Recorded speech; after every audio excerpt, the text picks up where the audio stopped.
जय श्री कृष्ण, जय श्री राम, जय माता जय राधे श्याम। आप सब कैसे हैं? आप देख रहे हैं हमारा तुलसी मंजरी यूट्यूब चैनल। और इस वीडियो में चातुर्मास को लेकर के मैं कुछ चर्चा कर रहा हूं।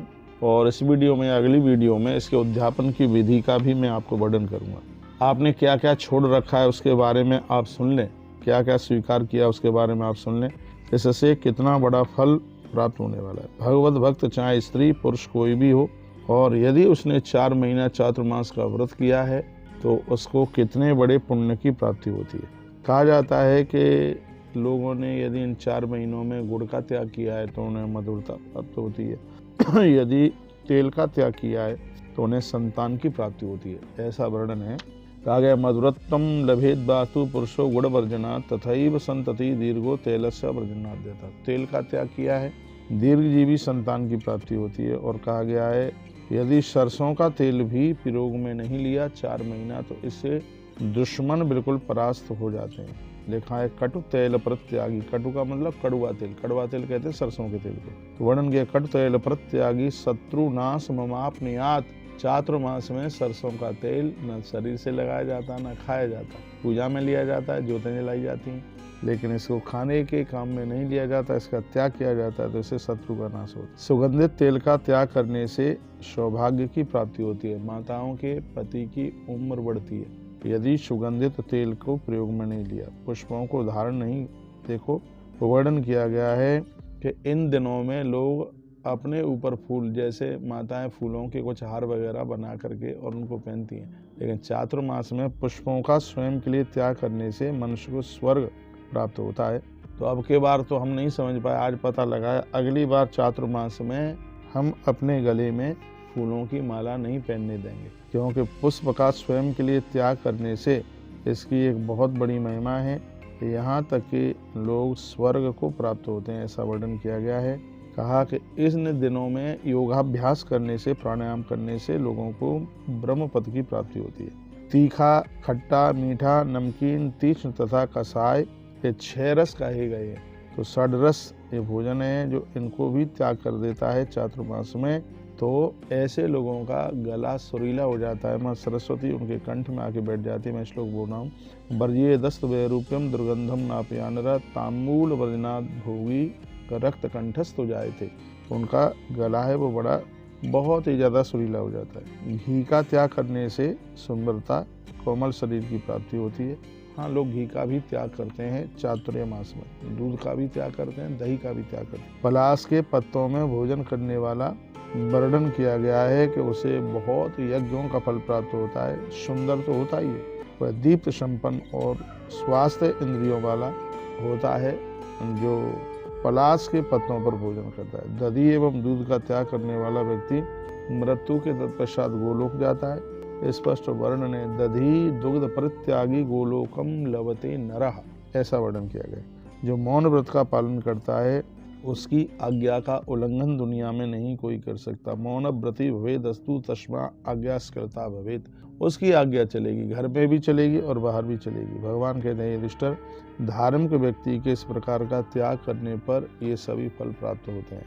चातुर्मास में ओम नमो नारायणाय, ओम नमो भगवते वासुदेवाय का मंत्र का जप करना चाहिए। तो चातुर्मास में 1 माला जप की सीधे 100 माला के बराबर होती है। नमो नारायणायति जपत्वा सतगुण फलम। बहुत ध्यान से सभी सुनिए। चातुर्मास में, चौमासे में जो भी कुछ आप करते हो वो सीधा का सीधा 100 गुना होता है। 1 रुपए का दान करते हो 100 रुपए के बराबर। 1 बार नदी में स्नान करते हो तो 100 बार नहाने के बराबर।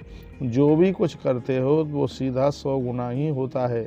इसमें बिल्कुल भी कोई सोचने वाली बात नहीं है। लिखा गया है कि पुष्कर में स्नान करने मात्र से गंगा स्नान का फल प्राप्त हो जाता है। पुष्कर में स्नान करने मात्र से गंगा स्नान का फल प्राप्त होता है।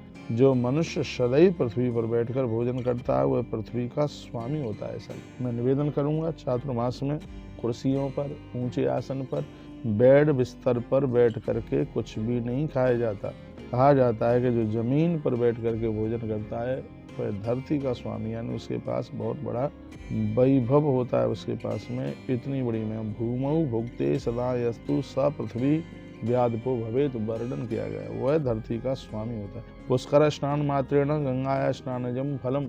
जो कार्तिक के महीने में पुष्कर में जाकर के स्नान करते हैं उन्हें गंगा स्नान का फल तत्काल प्राप्त हो जाता है। जो विद्वान भगवान के मंदिर को लीपता है इस महीने में वह भगवान का पार्षद बनता है और अंत में वैकुंठ को वास करता है। जो मनुष्य भगवान की 108 परिक्रमा इस महीने में लगाते हैं तो वह अंत में भगवान ब्रह्मा के हंस पर बैठकर भगवान के धाम के लिए जाते हैं। इसलिए इस महीने में परिक्रमा लगाना बहुत ही ज़्यादा प्रभावशाली है। जो चातुर्मास पर्यंत व्यास के समान भगवान विष्णु के समक्ष जो शास्त्र उपदेश करते हैं, शास्त्रों की कथा सुनते हैं, उन्हें निश्चित रूप से विष्णु लोक की प्राप्ति होती है। इसमें कोई संशय वाली बात नहीं है। सव्यास रूप विष्णु विष्णवे गृहे ततो विष्णु पदम लभेत, उन्हें भगवान विष्णु का पद प्राप्त होता है। और कहा तुलसी दल पूजाम तु कृता विष्णु परम व्रजेत, जो तुलसी दल से भगवान नारायण की पूजा करते हैं उनको भी भगवान विष्णु का लोक ही प्राप्त होता है। इसमें कोई भी संशय वाली बात नहीं है।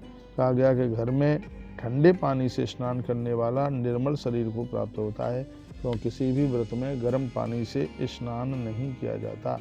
तो क्या सुंदर बात कही है। सीताम बुना गृह स्नान निर्मलम देहम आपन्यात, लिखा है कि उस व्यक्ति को शरीर के कोई भी किसी भी प्रकार के रोग नहीं होते जो कार्तिक महीने में ठंडे पानी से स्नान करते हैं। चातुर्मास भर लिखा है, चातुर्मास भर गर्म पानी से स्नान नहीं करने वाला व्यक्ति प्रत्येक दिन पुष्कर स्नान का फल प्राप्त हो। यदि आप घर में गर्म पानी से स्नान नहीं कर रहे हैं, ठंडे पानी से स्नान करते हैं, तो प्रत्येक दिन आपको पुष्कर में ही नहाने का फल प्राप्त होता है। इतनी बड़ी लिखा है, उष्णोदकम परित्यज्य स्नानम वै पुष्करम लभेत। एक बार फिर कहूँगा, उष्णोदकम परित्यज्य, जिन्होंने गर्म पानी से 4 महीने में छोड़ दिया है उन्हें प्रत्येक दिन पुष्कर जी में स्नान करने का फल प्राप्त होता है। इतनी बड़ी इस महिमा का वर्णन किया गया है, आनंद आ गया।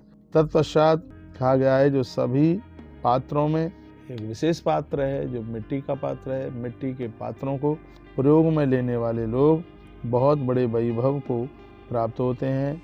कहा गया है कि पलाश के पत्तों में जो भोजन इस चातुर्मास में करता है उसे 1 वर्ष तक यज्ञ करने का फल तत्काल प्राप्त हो जाता है। इतनी बड़ी महिमा वर्णित की गई है, आनंद कर दिया। पत्रेषु यो नरो भुक्ते कुरुक्षेत्र फलम लभेत, जो पत्तों पर भोजन करता है, विशेष रूप से पलाश के पत्तों पर भोजन करता है, उनके लिए वर्णन किया गया है, उन्हें कुरुक्षेत्र में वास करने का फल प्राप्त होता है। अगली वीडियो बड़ी हो जाएगी, मैं आपको कहूँगा अगली वीडियो में मैं चातुर्मास व्रत का उद्यापन, कार्तिक मास के व्रत के उद्यापन की चर्चा करने के लिए जा रहा हूँ।